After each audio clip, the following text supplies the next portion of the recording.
Goes to you, Mr. Trump. Well, I'm really calling for major jobs because the wealthy are going to create tremendous jobs. They're going to expand their companies. They're going to do a tremendous job. I'm getting rid of the carried interest provision. And if you really look, it's not a tax. It's really not a great thing for the wealthy. It's a great thing for the middle class. It's a great thing for companies to expand.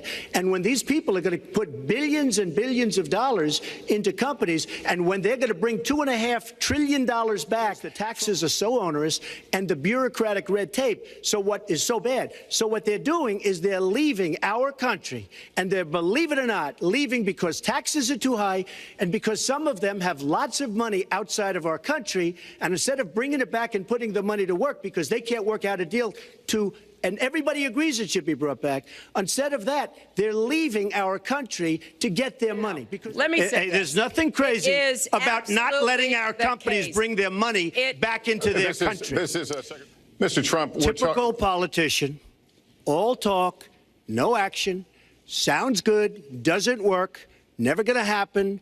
Our country is suffering because people like Secretary Clinton have made such bad decisions in terms of our jobs and in terms of what's going on. Now, look, we have the worst revival of an economy since the Great Depression. I am very underleveraged. I have a great company. I have a tremendous income.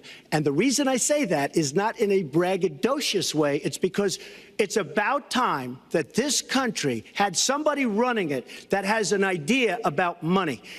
When we have $20 trillion in debt, and our country's a mess. You know, it's one thing to have $20 trillion in debt and our roads are good and our bridges are good and everything's in great shape. Our airports are like from a third world country. You land at LaGuardia, you land at Kennedy, you land at LAX, you land at Newark, and you come in from Dubai and Qatar and you see these incredible, you come in from China, you see these incredible airports, and you land, we've become a third world country. $6 trillion.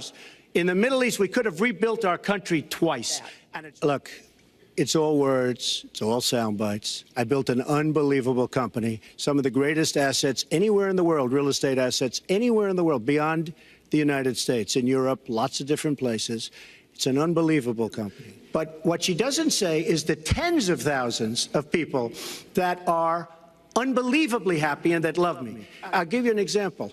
We're just opening up on Pennsylvania Avenue, right next to the White House. So if I don't get there one way, I'm going to get to Pennsylvania Avenue another. But we're opening the old post office.